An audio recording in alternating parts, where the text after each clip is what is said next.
கலங்கிடும் மகனே வருவாயா, இயேசு அழைக்கின்றார்.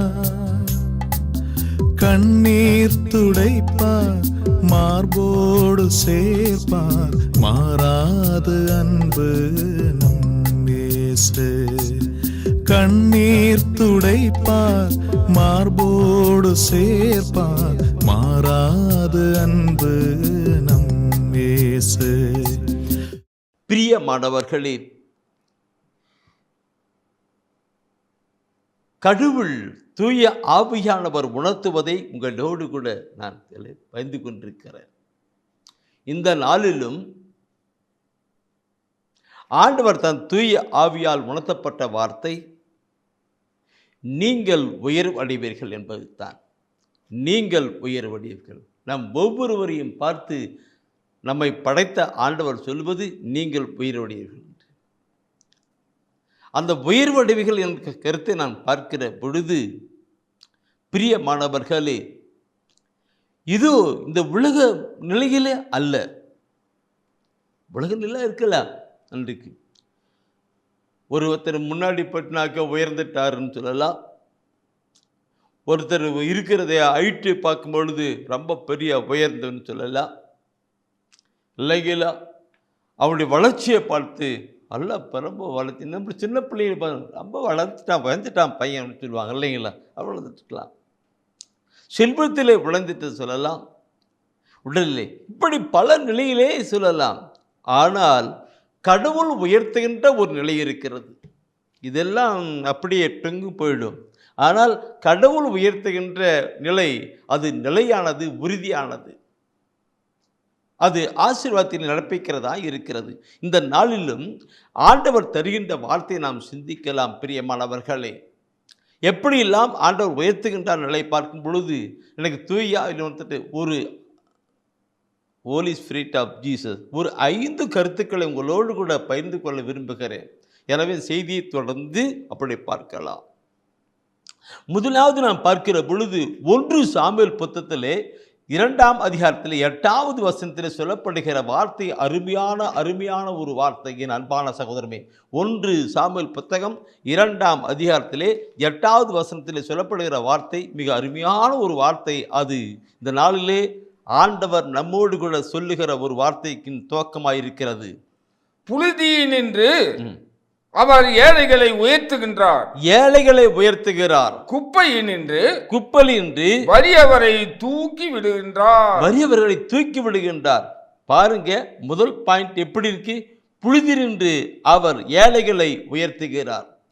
எங்கேயோ சாப்பாட்டுக்கு வழி இல்லாம தெருக்களையும் கூர்ணும் அழுமையும் இருக்கிறீர்களா? ஆண்டவர் உயர்த்துகிறாராம். வார்த்தையை பார்க்கணும், உயர்த்துகிறார். குப்பையினின்று வறியவரை தூக்கிட. குப்பை முன்ன பார்ப்போம் புழுதி நின்று, அடுத்தது பார்ப்போம் குப்பை நின்று. புழுதியும் குப்பையும் எங்கே எப்படி இருக்கிறது என்று நான் அதிகமாக சொல்ல தேவையில்லை, இல்லைங்களா? அப்படிப்பட்டவள் இருந்து ஆண்டவர் தானே உயர்த்துகிறாராம், தூக்கி விடுகிறாராம். தூக்கி உயர்த்துகிறார் என்று சொல்லப்பட்டிருக்கிறது. இதை கேட்டுக்கொண்டிருக்கிற என் அன்பான சகோதரமே, ஒருவேளை நீங்கள் உங்கள் குடும்பத்திலே, உங்களுடைய சமுதாயத்திலே, உங்கள் சமுதாயத்தில் நீங்கள் வாழ்கிற பகுதியிலே ஒரு தள்ளப்பட்டவர்களாக, புழுதியின்றி போல ஒரு நிலையிலே, குப்பையை போன்றவர்களாக, அவன் ஒன்றுக்கு உதவாத ஒரு குப்பை, அவள் ஒன்றுக்கு உதவாத ஒரு குப்பை என்று உங்களை இலட்சியப்படுத்தி ஏளனப்படுத்தி இருக்கலாம். புழுதியும் இருக்கின்றது ஏளனப்படுத்திருக்கலாம்.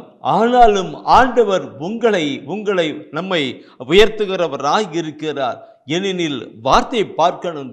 இந்த கருத்தினை பார்க்கிற பொழுது அன்பானவர்களே, இனச்சட்டம் 28ஆம் அதிகாரத்திலே முதல் வசனம் சொல்லுகின்ற ஒரு கருத்திற்கும் இந்த குப்பையிலிருந்து உயர்த்துகிறார், தூக்கி விடுகிறார் என்கிற நிலையை பார்க்கிற பொழுது, இனச்சட்டம் 28ஆம் அதிகாரத்திலே முதல் வசனத்தை பார்க்கிற பொழுது அதில் சொல்லப்பட்டிருக்கிற வார்த்தை மிக அருமையான ஒரு வார்த்தையாக இருக்கும்.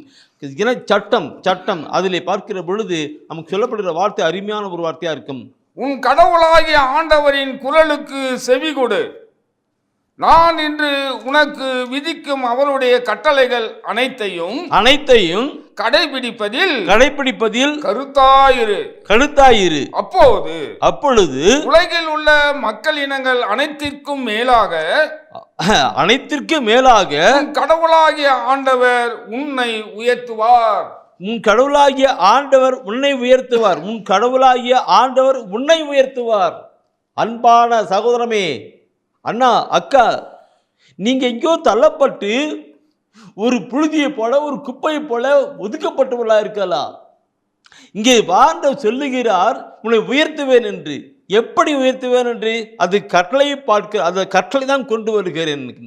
கீழ்ப்படுதன ஆசீர்வாதம் கட்டளை பார்க்கிற பொழுது அது சொல்லப்பட்டிருக்கும், உன் கடவுளாகிய ஆண்டவரின் குரலுக்கு செவிகொடு.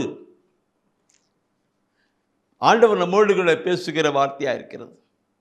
ஒவ்வொரு நாளும் நம்மோடு கூட பேசுகிறது வார்த்தை. அவருடைய வார்த்தையை கேட்பதற்காக நாம் அவளோடு கூட இருக்கணும், அவளோடு கடந்து வரணும். ஆண்டவரே பேசும், உங்களுடைய பிள்ளைகள் நாம் கேட்கிறோம், நாம் ஜெபத்திலே ஆரம்பித்தோம் அல்லவா?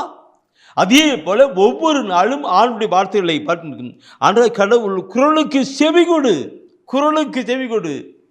இந்த குரலுக்கு செவிகொடு. நான் இன்று உனக்கு விதிக்கும் அவருடைய கட்டளைகள் அனைத்தையும் கடைபிடிப்பதில் கருத்தாயிரு. படித்தா மாத்திரம் போதாது, கேட்டா மாத்திரம் போதாது, அதன்படி நடக்கப்படவர்களாக இருக்கப்பட வேண்டும். யாக்கோப்புல முதல் அதிகாரத்தில் குறிச்சுக்கிட்டு படிக்க வேண்டாம். யாக்கோப்புல முதல் அதிகாரத்தில் 22-23 சொல்லப்பட்டிருக்கிறது. இறைவார்த்தையை கேட்டதோடு மட்டும் நின்று விடாதபடி அதை கடைப்பிடிப்பவர்களாக இருங்கள். இல்லை என்றால் நீங்கள் முகத்தை கண்ணாடியிலே பார்த்துவிட்டு போவது போல இருக்கும் என்று சொல்லுவார். அருமையான உதாரணமாக இருக்கும் இல்லைங்களா? கேட்டதோடு மட்டும் நின்று விடாது, அதில் கடைபிடியுங்கள். இப்போ கண்ணாடியில் பார்த்தோம், கண்ணாடியை பார்க்கும் பொழுது தலைமுடி களைஞ்சிருக்கிறது, அது சரிப்படுத்தணும். கண்ணில் அழுக்கு இருக்கிறது, சரிப்படுத்தணும். இந்த முகப்பாக்கிற கண்ணாடியிலே பார்க்கிறோம், சரிப்படுத்துகிறோம் இல்லைங்களா? அதே போல இறைவசன வார்த்தைகளை படிக்கிற பொழுது அதன்படி கடைபிடிக்க வேண்டும். அப்பொழுதுதான் நாம் அவர்களை இணைகின்ற நிலையே இருக்கும். கண்ணாடி பார்த்து அப்படியே போனால் என்ன பண்ண முடியும் இல்லைங்களா? இல்லை, படிக்கணும், ஆளுடைய வார்த்தையை கேட்கணும், குரலில் கேட்கணும், கடைப்பிடி கருத்தாக இருக்கணும். அப்போதான் நம்முடைய வாழ்க்கை இருக்கும். அடுத்து பார்ப்போம். அப்பொழுது உலகில் உள்ள மக்கள் அனைத்திற்கும் மேலாக உன் கடவுளாகிய ஆண்டவர் உன்னை உயர்த்துவார். உங்களை உயர்த்துவார் என்பது வேறு, உன்னை உயர்த்துவார் என்பது வேறு. உங்களை என்பது எல்லாரும் காமனார், பொதுப்படையானுக்கு. உன்னை என்பது நம்மளை ஒவ்வொருவரையும் காட்டி கொடுக்கிறார். உன்னை உயர்த்துவார். யாரு? நம்ம எப்போ கடவுளை கடைபிடித்து கடந்து வருகிறோமோ அப்போ உன் கடவுளாகிய ஆண்டவர் எல்லா இடத்திற்கும் மேலே உயர்த்துவார். ஒரு குடும்பத்தில் வச்சுக்கங்களேன், ஒரு குடும்பத்தில் 5-6 பேர் இருக்கிறீங்க, 5-6 பேர் இருக்கிறீங்க. நீ எப்போ பைபிளெல்லாம் இறைவசன வார்த்தையை வாசித்து சிந்தித்து தியானித்து அப்படி கடந்து வரையோ அப்போ உங்க குடும்பத்திலேயே நீ ஒரு உயரப்பட்ட மனிதனாக இருப்பாய். உங்கள் பங்கு உங்கள் ஊரில் இருக்கிற கிராமத்திலே படிக்கிற உங்கள் ஊரில் உங்கள் பகுதியில் உங்களுடைய அன்பியத்திலே பார்க்கிற பொழுது ஒவ்வொரு நாளும் இறைவசன வார்த்தையை வாசித்து சிந்தித்து தியானித்து அதன்படி நடக்கிற பொழுது உங்களுடைய அன்பியத்திலே நீங்கள் உயர்த்தப்பட்டவர்களாக இருப்பீங்க. உங்களுடைய பகுதியில் உயர்த்தப்பட்டவர்களாக இருப்பீர்கள், உங்களுடைய பங்கில் உயர்த்தப்பட்டவர்கள், உங்களுடைய மறை மாவட்டத்திலே உயர்த்தப்பட்டவர்களாக இருப்பீர்கள். வார்த்தையை கேட்டு ஏன் அந்த வார்த்தை தான் நமக்கு பரிசுத்தமான வாழ்க்கையில் நடப்பிக்கிறதா இருக்கிறது, அந்த அன்போடு கூட இணைக்கிறதா இருக்கிறது. இதை பற்றி நான் சொல்லணும், நிறைய சொல்லணும். நீங்கள் இருக்கிற பகுதியிலே ஆண்டவர் உங்களை உயர்த்தப்பட வேண்டும் என்றால், நீங்கள் வாழ்கிற பகுதியிலே ஆண்டவர் உங்களை உயர்த்தப்பட வேண்டும் என்றால் ஆண்டவருடைய வசன வார்த்தைகளை கேளுங்க, படியுங்க, அதன்படி நடத்த கடந்து பாருங்க. அப்போ உங்களுடைய வாழ்க்கையை ஆண்டவர் தானே ஆசீர்வதித்து உயர்த்துவார். நிலன்றிக்கும் தூக்கி விடுவார், உங்களுடைய பிரச்சனை தூக்கி விடுவார், உயர்த்துவார்னு சொல்லப்பட்டிருக்கிறது. சரி, இந்த வார்த்தையை நான் பார்க்கிற பொழுதுக்கு அந்த 28ஆம் அதிகாரத்தில் 1-13 வசனத்தை படித்தானாக்க எல்லாம் ஆசீர்வாதம் என்று சொல்லப்பட்டிருக்கும். நீங்கள் தனிமையாக இருக்கிற பொழுது, உங்கள்கிட்ட நேரம் கிடைக்கிற பொழுது அந்த இனச்சட்டம் 28ஆம் அதிகாரத்தை படித்து பாருங்க. அவருடைய தொழிலெல்லாம் ஆசீர்வதிக்கப்பட்டிருக்கும், அவருடைய கால்நடைகள்லாம் ஆசீர்வதிக்கப்பட்டிருக்கும். ஆண்டு வசனம். அப்போ கால்நடையெல்லாம் ஆசிரிக்கப்பட்டனாக்க நல்ல வருமானத்தில் அதிகமாக இருப்பீங்க. உங்களுக்கு தொழிலெல்லாம் ஆசிரிக்கப்பட்டால் வருமானத்தை உயர்த்தப்பட்ட இல்லைங்களா? அப்படியே படிக்கும். சரி, அதில் அப்படியே வந்து அந்த 13வது வசனத்தை படித்து பாருங்க. அந்த 13வது வசனம் என்ன ஒரு கருத்து சொல்லப்பட்டிருக்குன்னா, அருமையான ஒரு கருத்து, உள்ளத்தை தொடுகிற வார்த்தையாக இருக்கும். இன்று நான் உனக்கு விதிக்கும் உன் கடவுளாகிய ஆண்டவரின் கட்டளைகளுக்கு செவி கொடுத்து அவற்றை கடைபிடிப்பதில் கருத்தாயிரு. அப்பொழுது ஆண்டவர் உன்னை முதல்வனாக ஆக்குவாரே அன்றி கடையனாக ஆக்க மாட்டார். நீ உயர்வாயை அன்றி தாழ்ந்து போக மாட்டாய். என்ன வார்த்தை! என்னை வரும் பார்க்கும். இன்று நான் உனக்கு விதிக்கும் உன் கடவுளாகிய ஆண்டவரின் கட்டளைக்கு செவி கொடுத்து அவற்றை கடைப்பிடிப்பதில் கருத்தாயிரு. அப்பொழுது ஆண்டவர் உன்னை முதல்வனாக படிக்கிற பிள்ளைகள் இருக்காங்க. ஒவ்வொரு நாளும் பைபிளை படித்து அந்த வார்த்தையின்படி வாழ்வான் போது அந்த ஆண்டவர் நோடி இருப்பார். நீ அந்த உங்களுடைய பள்ளி வகுப்பில் நீ ஒரு முதல் மாணவனாக இருப்பாய். நீ வேலை செய்கிற இடத்துல, நீ தொழில் செய்கிற இடத்துல ஒவ்வொரு நாளும் பைபிளை படித்து இறைவசன படி வாழ்ந்து கடந்து போனாக்க ஆண்டவர் உன்னோடு கூட இருப்பார். நீ அந்த இடத்துல தொழிலில், அந்த கம்பெனியில் நீ உன்னை உயர்த்திடுவார், முதல்வன் ஆக்குவார். எனக்கு ஒவ்வொரு வாசலும் முதல்வன் ஆக்குவார், உயர்த்துவார். அன்றி ஏன் இது சொல்லப்பட்ட வார்த்தை எதுவும் அழிந்து போகிற வார்த்தை அல்ல, கடவுளுடைய வார்த்தை, ஆண்டுடைய வார்த்தை, அவர் வாழ்வாக்குற வார்த்தை. இதை ஒவ்வொரு நினைச்சு பார்க்கணும். முதல்வன் ஆக்குவார் என்று கடையனாக்க மாட்டார், நீ உயர்வாய் என்று தாழ்ந்து போக மாட்டாய் என்று. இந்த வார்த்தையை நான் சொல்லுகிற பொழுது ஒரு சின்ன ஒரு சாட்சி தூய ஆவியானவர் உணர்த்துகிறார் சொல்லி. என் அன்பானவர்களே, எங்களுக்கு தெரிஞ்ச எங்கள் பகுதியிலே வாழ்கிற ஒரு சகோதரி, மற்ற சமயத்தை சார்ந்தவர்கள் தான். நான் இப்போ கூட சொல்லணும், பேர்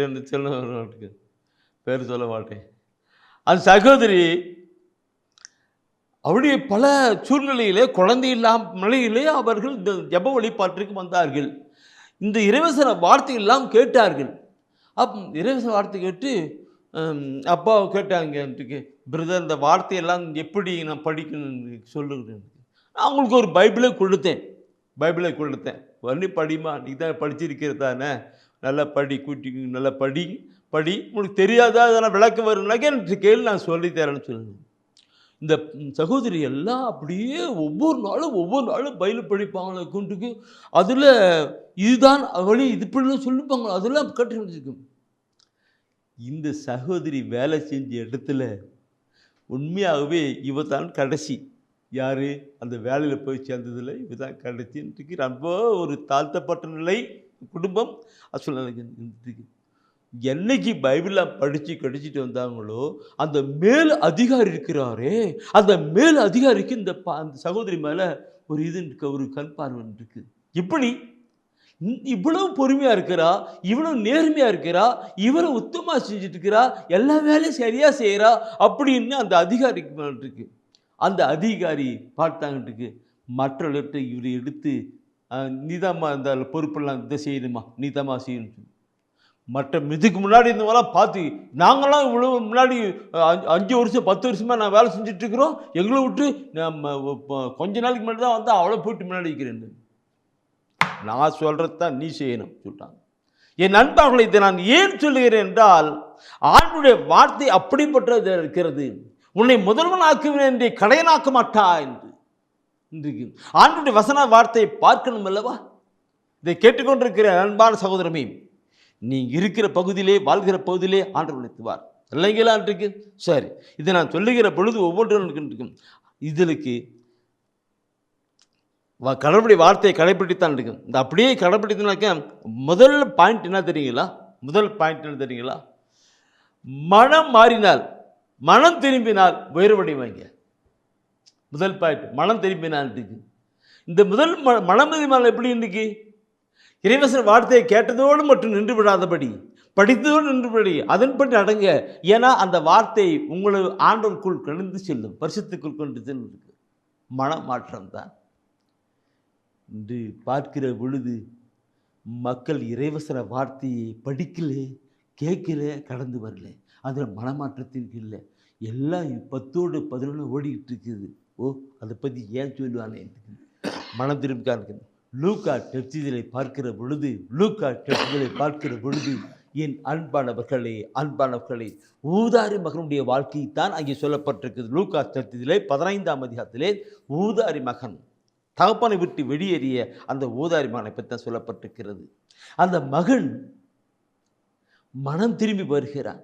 சாப்பாட்டு கூட வழி இல்லாத நிலையிலே அந்த மகன் திரும்பி வருகிறான். என் அப்பா வீட்டிலே வேலைக்காரர்களுக்கெல்லாம் தேவையான உணவு இருக்கிற பொழுது நான் சாப்பாட்டுக்கு இல்லாமல் பன்றி தின்னுகிற அந்த உணவுக்காக நான் காத்திருக்கிறேன் என்று ஒரு ஃபீலிங், உள்ளத்தின் உணர்வு ஒன்று மனம் திரும்புதல் உண்டாகிறது. மனம் திரும்பி வருகிறார். அந்த மனம் திரும்பி வருகிற அந்த லூக்காசனத்தை நீங்கள் அப்புறமளித்து படித்து பாருங்க. எனக்கு எவ்வளோ அருமையான வார்த்தைன்னு சொன்னிருக்கும். 15ஆம் அதிகாரத்தில் 7வது வசனத்தை நீ படிங்க. மனமாற தேவையில்லாத 99 நேர்மையாளர்களை குறித்து உண்டாகும் மகிழ்ச்சியை விட மனமாறிய ஒரு பாவியை குறித்து விண்ணுலகில் மிகுதியான மகிழ்ச்சி உண்டாகும் என நான் உங்களுக்கு சொல்லுகிறேன். பார்க்கணும். என்ன விண்ணுலகில் மிகுதியான மகிழ்ச்சி உண்டாகும். இங்க இல்ல, அங்க அந்த இடத்துல மகிழ்ச்சி இருக்கும். அப்போ எல்லா ஆசீர்வாதங்களும் கிருபையில் எங்கிருந்து வருகிறது? விண்ணகத்திலிருந்து வருகிறது. ஒளியாம் தந்தையிடமிருந்தே புறப்பட்டு வருகிறது. அப்போ இங்கே நடக்கும் நிலையிலே அங்கே ஆசீர்வாதம் அங்கே கடந்து வருகிறது, மனமாற்றம் வருகிறது. ஃபர்ஸ்ட் பார்க்கணும். நான் ஆதியிலே இருந்து போல இப்பொழுது எப்பொழுது அப்படியே இருப்போம் என்று அப்படியே இருந்தாச்சுனாக்க நோ சேஞ்ச். வாழ்க்கையில் உயர முடியாது. ஆண்டவர் நம்மை உயர்த்தப்பட வேண்டும் என்றால் அந்த விண்ணக கடவுளுடைய திட்டத்திலே கடந்து போக வேண்டும். மனமாற்றத்தின் தான் அங்கே காரியங்கள், மனமாற்றத்தின் காரியங்கள் தான் அங்கே அன்றைக்கு அந்த வார்த்தையை படிக்கும் பொழுது அந்த அந்த மனமாற்றம் அடைகிற பொழுது அந்த மனம் திரும்பலுக்கு அந்த அடுத்த அந்த 15 அந்த 15 20 23 வசனம் அப்படியே நீ படிச்சுனாக்க என்ன சொல்லப்பட்டிருக்கும்? எங்கேயோ ஒரு வாழ்க்கை. ஏன்னா சொல்லப்பட்டில்லை, புழுதியிலே கிடந்தவனையும் சொல்லப்பட்டிருக்கு, குப்பையிலே இருந்தவனையும் சொல்லப்பட்டிருக்கு. குப்பையிலே இருந்தவனை, புழுதிலே இருந்தவனை ஆண்டவர் தானே எடுத்து உயர்த்துவார் என்று, குப்பையில் இருக்கிறவனை எடுத்து ஆண்டவர் தூக்கி விடுவார்ல. இந்த சாப்பாட்டு கூட வழி இல்லாமல் அங்கே பண்ணி சாப்பிடுகின்ற அந்த உணவில் அப்படி போயிட்டு இருந்த ஒரு மனிதனை என்று மனம் திரும்பி கடந்து வந்தாரோ ஆண்டவரை பார்க்க எப்படி வைத்தா இருக்கிறான்னா வெள்ளதலம் இருக்கும். அந்த 15ஆம் அதிகாரத்திலே 20 to 23 வசனத்தை நீங்கள் பார்க்கிற பொழுது நான் குறிச்சுக்கிட்டுங்க, படிக்க வேண்டாம். தாப்பா பேய வரன்ட்டு அப்பா போயிட்டு கட்டி முத்தமிடுகிறார்.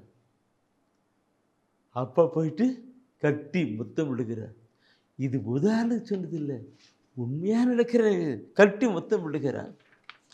அதில் பார்க்கிற பொழுது பிரியமானவர்களே, அந்த 15ஆம் அதிகாரத்திலே 22வது வசனத்தை பார்க்கிற பொழுது அந்த 15 20 அப்படி அந்த 22வது வசனம் எத்தனை கருமையான ஒரு கருத்துக்கு சொல்லப்பட்டிருக்கிறத பார்க்கணும் இருக்கும்.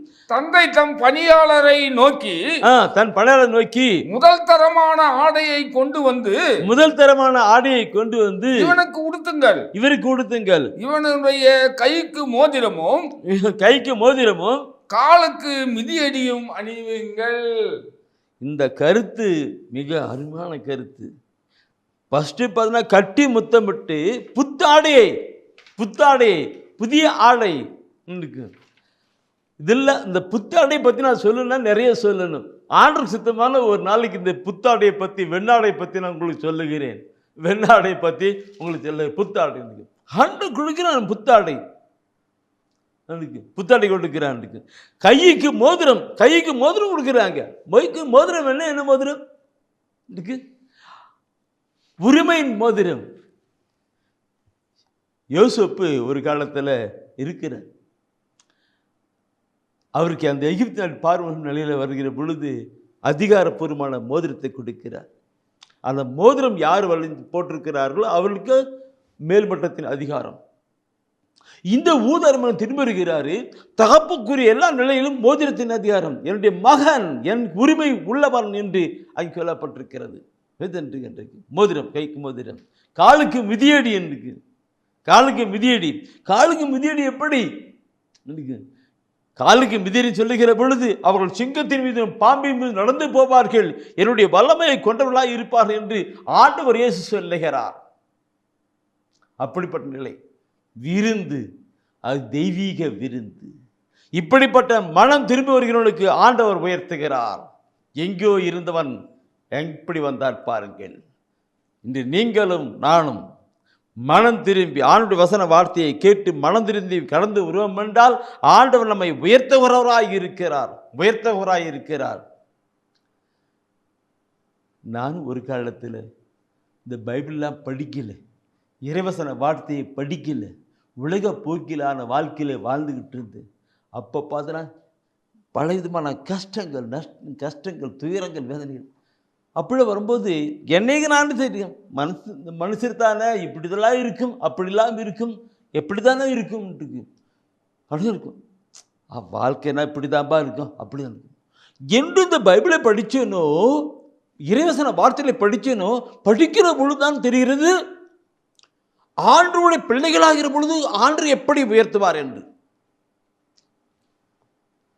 ஆண்டவருடைய மகிமைக்காக சொல்லுகிறேன். ஒரு கிராமத்தில் ஒரு நிலையில் இருந்தது. ஆனால் இறைவசன வார்த்தையை கேட்டு கடத்தி விடுவதனால இன்று உங்கள் மத்தியில் இறைவசன வார்த்தைகளை சொல்வதற்கான அந்த கிருபையை ஆண்டவர் தந்திருக்கிறார், தயவு தந்திருக்கிறார். என்னோடு கூட இருக்கிற என் அன்பு சகோதரன் அப்படிதான். அவருடைய உலக போக்கில் வாழ்ந்து கொண்டிருந்தார் இருக்கும் என்று இறைவசன வார்த்தைகளை கேட்டு அதன்படி நடக்கிற பொழுது அவருடைய குடும்பத்திலே அவர் உயர்த்தப்பட்டு கடந்து வந்திருக்கிறார். அவருடைய பிள்ளைகள் உயர்த்தப்பட்டிருக்கிறார்கள். இதெல்லாம் பார்க்கணும். ஆண்டவர் நம்மை உயர்த்தப்பட வேண்டும் என்றால் முதலாவது மனம் திரும்புதல் கடந்து வர வேண்டும். மனம் திரும்புதல் கடந்து இறைவசன வார்த்தையை கேட்டு மனம் மாறணும். மனம் மாறுகிற பொழுது ஆண்டவர் நம்மை உயர்த்துகிறவராக இருக்கிறார். எனக்கு எங்களை பற்றி பெருமைக்கு சொல்லல, சாட்சியாக அவரை மகிழ்ப்படுத்தும்படியாக சொல்லிக் கொண்டிருக்கிறோம். இதை கேட்டுக்கொண்டிருக்கிற என் அன்பான சகோதரமே, ஆண்டவர் உங்களை உயர்த்துவார். இந்த நாளில் இந்த வார்த்தை ஏன் அவர் தருகிறார்? மகனே மகளே, மகனே மகளே, நீ ஒரு புழுதியை போல, ஒரு குப்பையை போல, ஒரு தள்ளப்பட்டவனாக, ஒதுக்கப்பட்டவனாக, ஒன்றுமே இல்லாத இருக்கிறாயா? நீ ஆசீர்வதிக்கப்படுவாய். ஆண்டவர் உன்னை உயர்த்துவார். உங்களுடைய பகுதியிலே, உங்கள் ஊரிலே, பகுதியிலே ஆண்டவர் உன்னை உயர்த்துவார். நீங்க சொல்லுவீங்க, ஒரு காலத்தில் நான் எப்படியோ இருந்தேன், ஆனால் ஆண்டவர் என்னை ஆசீர்வதித்து இப்படி உயர்த்தினார் என்று. மற்றவர்கள் சொல்வார்கள், இவன் ஒரு காலத்தில் எப்படி இருந்தான், இப்போ இப்படி ஆயிட்டான்னு சொல்வார்கள்.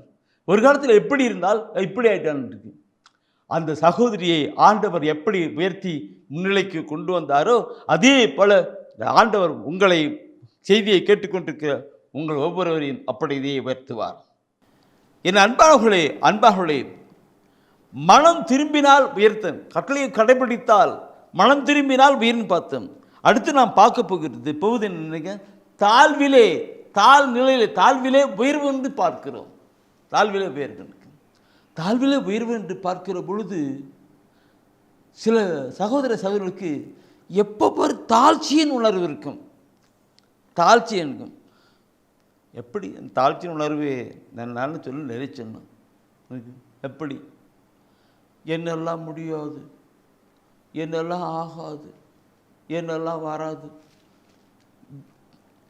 தாழ்ச்சி என்பது பார்க்கிற பொழுது தன்னை நிலையிலே தாழ்வு மனப்பான்மை இருக்கக்கூடாது. தாழ்ச்சி இருக்கணும், ஆனால் அந்த மனப்பான்மை கூட என்னாலாம் முடியாது, நான்லாம் செய்ய முடியாது, நான் போக முடியாது, நான் வர முடியாது, அப்படிலாம் சொல்லக்கூடாது. நம்முடைய வாழ்க்கையில் தாழ்ச்சியின் நிலை எப்படி வர வேண்டும் என்றால் உயர்நிலை வரக்கூடாது. நான் தான் பெரிய ஆளு, நான் அப்படிப்பட்டவர், நான் இப்படிப்பட்டவன், அப்படிப்பட்ட நிலை இல்லாது நான் எல்லாம் நான் ஒன்றும் இல்லை, சாதாரண மனிதன், அந்த நிலை கொண்டு வருத்தான் நிலை. இதை பற்றி நாம் பார்க்கிற பொழுது தெய்வீக திருவிழித்தில் சொல்லப்பட்ட வார்த்தை உங்களோடு கூட நான் பகிர்ந்து கொள்ள விரும்புகிறேன். நேற்றுக்கு பார்த்தோம், லூக்காஸ் நிறுத்தியிலே பார்த்தோம் அல்லவா? அதே லூக்காஸில் 14ஆம் அதிகாரத்திலே 11வது வசனத்திலும் மத்தேயுவில் பார்க்கிற பொழுது பார்க்கணும், பைபிளில் பார்க்கணும். மத்தேயுவில் 23 12வது வசனம் ஒரே கருத்தாக சொல்லப்பட்டிருக்கும். அதாவது லூக்காஸில் 14ஆம் அதிகாரத்தில் 11வது வசனத்தை படித்து பாருங்க, என்ன சொல்கிறது?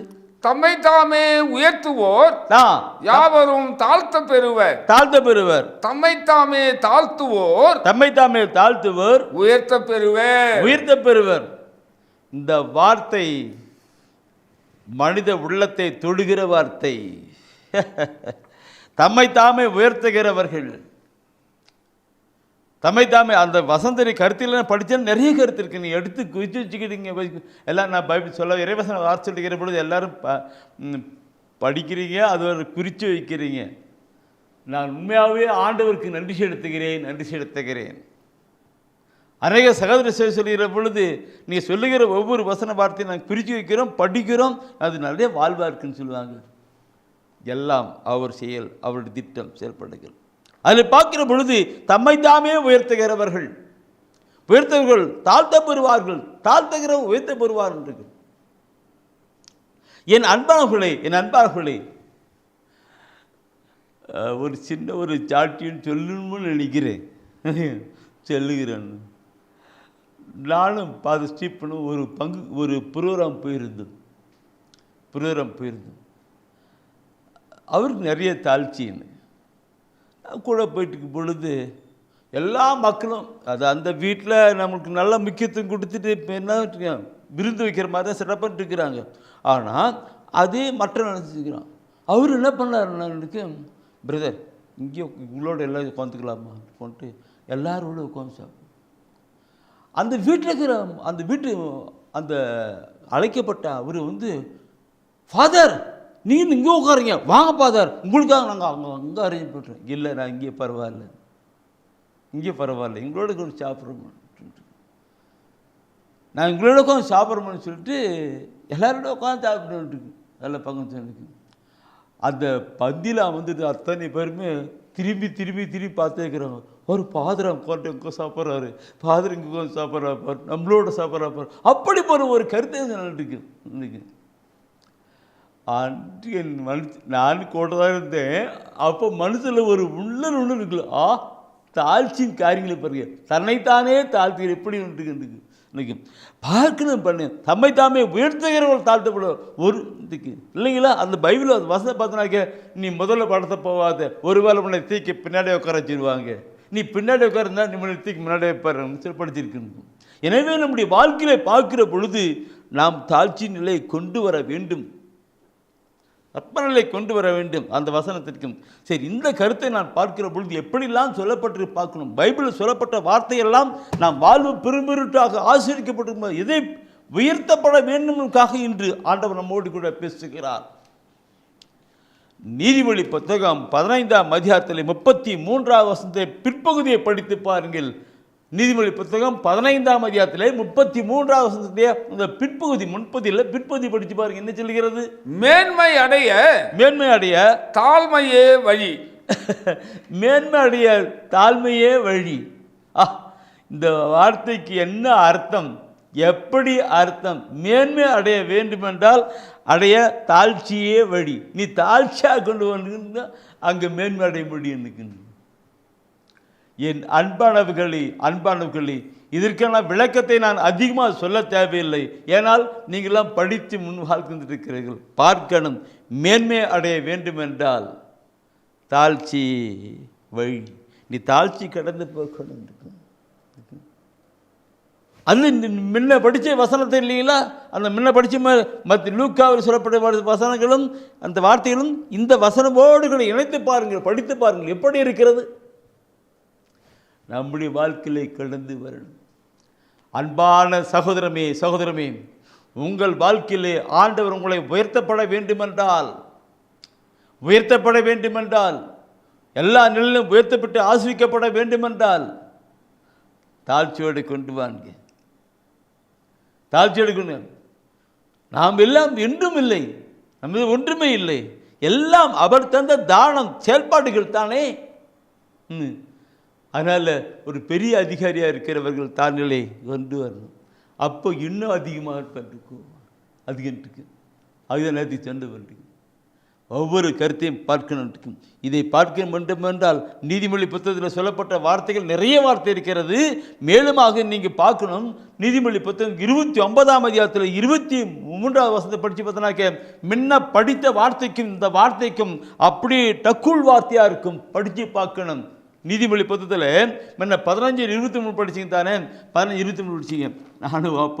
நானும் படிக்கலான்னு நினைக்கிறேன். அதில் 33 படிக்கும் பொழுது மேன்மை அடைய தாழ்மையை வழி சொல்லப்பட்டிருக்கு. அதுக்கு உதார்த்தமான ஒரு வார்த்தை இங்கே சொல்லப்பட்டு நீதிமொழியில் 29ஆம் அதிகாரத்தில் 23வது வசனம், 29ஆம் அதிகாரத்தில் 23ஆம் வசனம் படிச்சு பாருங்க. என்ன சொல்லிருக்கு? இருமாப்பு ஒருவரை தாழ்த்தும், தாழ்மை உள்ளம் ஒருவரை உயர்த்தும். தாழ்மை உள்ளம் ஒரு உயர்த்தும். அன்பான சகோதரமே, எப்படி இருமாப்பு? நான் தான் பெரிய ஆள், நான் தான் அவர், நான் தான் அப்படிலாம் பார்க்கக்கூடாது. இருமாப்பு ஒருவரை தாழ்த்தும், தாழ்மை உள்ளம் ஒருவரை உயர்த்தும். இதை நான் பார்க்கும் பொழுது என் அன்பாளர்கள் நிறைய உதாரணம் சொல்லணும், நிறைய வாழ்க்கை அனுபவத்தை சொல்ல முடியும். என்னுடைய வாழ்க்கை அனுபவத்தை சொல்ல முடியும், சில சாட்சிகள் நான் சொல்ல முடியும். ஆனாலும் எல்லாருக்கும் தெரிகின்ற ஒரு வார்த்தை சொல்லுகிறேன். என்னது? நம்முடைய இந்திய தேசத்தினுடைய அந்த சுதந்திர போராட்டத்தின் பேர் வாழ்ந்த காந்தியை பார்க்கணும். மகாத்மா காந்தி அவர்கள் ஒரு எந்த நிலையில் இருந்தாரோ, ஆனாலும் கூட ஒரு தாழ்ச்சி நிலையில் அவர் வாழ்ந்துக்கிட்டு இருந்தார் இல்லைங்களா? தாழ்மை நிலையில் அவர் வாழ்ந்துக்கிட்டு இருந்தார். அந்த மன பக்குவம் அப்படி இருந்தது, அந்த மன இயல்புகளும் அப்படி இருந்தது. அதனால்தான் அவர் இந்திய தேசத்தினுடைய அந்த பெரிய நிலையிலே உயர்த்தப்பட்டார் இல்லைங்களா? இருமாப்பு, நான் அப்படிதான் அப்படிப்பட்டேன், இருமாப்பு இல்லை, மாறாக ஒரு தாழ்மை உள்ளம் ஒருவரை உயர்த்தும் என்கிற நிலையை பார்க்கிறோம். இன்று நம்முடைய வாழ்க்கையை பார்க்கணும். என் அன்பானவர்களே, உங்களுடைய உள்ளம் தாழ்ந்த நிலையை கொண்டு வரட்டும். அப்பொழுது நீங்கள் உயர்த்தப்பட்டவர்களாக இருப்பீர்கள். ஆண்டவர் நமக்கு சொல்லுகிறார், மகனே மகளே, நான் உன்னை உயர்த்த வேண்டும் என்று விரும்புகிறேன். உன் எண்ணங்களும் சிந்தனைகளும் டவுன் பண்ணு. அப்போ நான் தான் பெரிய ஆள் நினைப்போனாக்கே உனக்கு ஒன்று முடியாது, அவுட் ஆகிடும் சொல்லிக்கிறார். என் அன்பாகவே பார்க்கலாம். இந்த வார்த்தையை பார்க்கிற பொழுது நான் இந்த பல ஏற்பாட்டிலே போயிட்டுருக்கு இல்லைங்களா? புதிய ஏற்பாட்டு எடுத்து பார்க்க நீதிமொழி சொல்லிருக்கு. புதிய ஏற்பாட்டு கூட யாக்கோப்பில் 4ஆம் அதிகாரத்தில் 6வது வசனம் இதே கருத்து தான் அங்கே ஒரு வித்தியாசமான ஒரு நிலையில் சொல்லிக் கொடுக்கிற. யாக்கோப் 4:6. அப்புறம் அதே மாதிரி 1 பேதுருவில் 5ஆம் அதிகாரத்தில் 5வது வசனம், 1 பேதுருவில் 5வது வசனம் அதில் கூட சொல்லப்பட்டிருக்கும். பாருங்க, எனக்கு தூய ஆவியான உணர்த்தினால்தான் தூயான உணர்த்துறாரு. இதில் சொல்லு அது சொல்லுன்னு சொல்கிறாரு. அதனால தான் அதை எடுத்து நான் சொல்லிக்கிட்டுருக்கேன். நான் சில வேலை சொல்லுகிற பொழுது இப்படி நினைக்க வேண்டாம், எல்லாம் தூய ஆவியானவரின் செயல்பாடுகள் தான். யாக்கோப்பில் 4:6வது வசனம் படித்து பாருங்க, என்ன சொல்லுகிறது? யாக்கோப்பில் 4ஆம் அதிகாரம், சிறு குற்றோரை அவர் இகழ்ச்சியுடன் நோக்குகிறார், தாழ்நிலையில் உள்ளவர்களுக்கோ கருணை காட்டுவார். இதில் இந்த வார்த்தை நீங்கள் 1 பேதுரு கூட இதே வார்த்தை தான். 1 பேதுருவில் 5ஆம் அதிகாரத்தில் 5ஆம் வசனம் இதே வார்த்தை தான் சொல்லப்பட்டிருக்கு. என்ன வார்த்தை பாருங்க? தாழ்நிலையில் உள்ளவர்களுக்கோ கருணை காட்டுவார். தாழ்நிலை இருக்கு. எல்லாம் நீ தந்த தானம், நான் வாழ்வது உமது கருணை,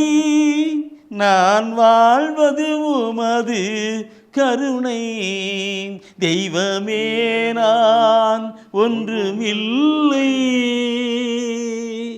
எனக்கென ஒன்றுமில்லை. இந்த பாடலை பாடுகிற பொழுது என்னுடைய உள்ளமும் அப்படியே சொல்லுகிறது, எங்கேயோ எப்படியோ வாழ்ந்து கொண்டிருந்தோம் இல்லையா? எல்லாம் நீ தந்த தானம். Praise Lord, praise Lord. வசன வார்த்தைகள் எப்படி இருக்கும்? முன்ன யாக்கோப்பில் 4ஆம் அதிகாரத்தில் 6ஆம் வசனம் படிச்சது நினைக்கும். நீங்கள் அந்த வார்த்தைகள் ஒவ்வொன்றும் பின்னி கொடுக்கிறது. சில வேளையில் இந்த செய்தியெல்லாம் கொடுக்கிற பொழுது சிலர் கேட்பாங்க, பிரதர் எப்படி இந்த வசனத்தை அங்கேயும் அந்த வசனத்தை அப்படியும் இப்படிலாம் சொல்லி கொண்டு போகிறீங்க? எல்லாம் இங்கே லேக் ஆஃப் எழுதப்பட்ட வார்த்தை தான். இந்த வார்த்தை பற்றி எனக்கு தூயான் சொல்லுகிறார், இந்த வார்த்தையை சொல்லு, இந்த வார்த்தையை சொல்லு. அப்போது வார்த்தை எனக்கு சரி பண்ணிட்டுருக்கிறது எனக்கு. சரி, இப்போ யாக்கோப்பில் முன்ன 4:6 படிச்சு தானே, அப்படியே கீழே இருக்கு 10ஆம் வசனத்தை படித்து பாருங்க. சொல்லு, 10ஆம் வசனத்தை எடுத்து படித்து பாருங்க. என்ன சொல்கிறது? ஆண்டவர் முன் உங்களை தாழ்த்துங்கள், அவர் உங்களை உயர்த்துவார். ஆண்டவர் முன் உங்களை தாழ்த்துங்கள், ஆண்டவர் முன் உங்களை தாழ்த்துங்கள், அவர் உங்களை உயர்த்துவார். எப்படி தாழ்ந்துருக்கு? எப்படி தாழ்த்துனதுக்கு? ஓ, இந்த சொல்லுலாம் நிறைய சொல்லுக்கு. இன்னைக்கு நான் என் சகோதரிகளுக்கு, என் ஜப நண்பர்களுக்கு, என்னுடைய நெருங்கிய நண்பர்களுக்கு சொல்லுவேன். என்ன சொல்லுவேன்னா, அவங்க அப்படி பார்த்து என்ன பிரதர் இப்படி பேசுகிறீங்கன்னு. நான் ஆண்டவருக்கு முன்னாடி ஒரு வேலைக்காரன், ஆண்டவருக்கு முன்னாடி நான் ஒரு வேலைக்காரன். நீங்கள் ஆண்டவருக்கு அன்பான பிள்ளைகள், நீங்கள்லாம் அப்பா அம்மா கூப்பிடலாம். நான் ஒரு வேலைக்காரன், அடிமை. நான் ஆண்டவர் பாத்தில் உட்காந்து வேலைக்காரன். உங்களுக்கு நீங்கள் அப்பா ஸ்தானத்தில் இருக்கிறீங்க, அப்பா பிள்ளைகள் ஸ்தானத்தில் இருக்கிறீங்க. அதனால் உங்கள் அப்பா கிட்ட நீ சொல்லுங்க. என்ன சொல்லுங்க? அப்பா, அந்த வேலைக்காரன் பாவம்பா, இந்த வேலைக்காரன் 34 வருஷம் கஷ்டப்படுறான்ப்பா, இந்த வேலைக்காரனை பற்றி எனக்கு கொஞ்சம் ரெக்கமெண்ட் பண்ணுங்கன்னு சொல்லுவேன். பிரதர் என்ன இப்படி பேசுகிறீங்க? ஆமாம், உங்களுக்கு அப்பா உறவு, அப்பா பிள்ளைகள் உறவு, எனக்கு வேலைக்காரன் உறவு இருக்கணும்.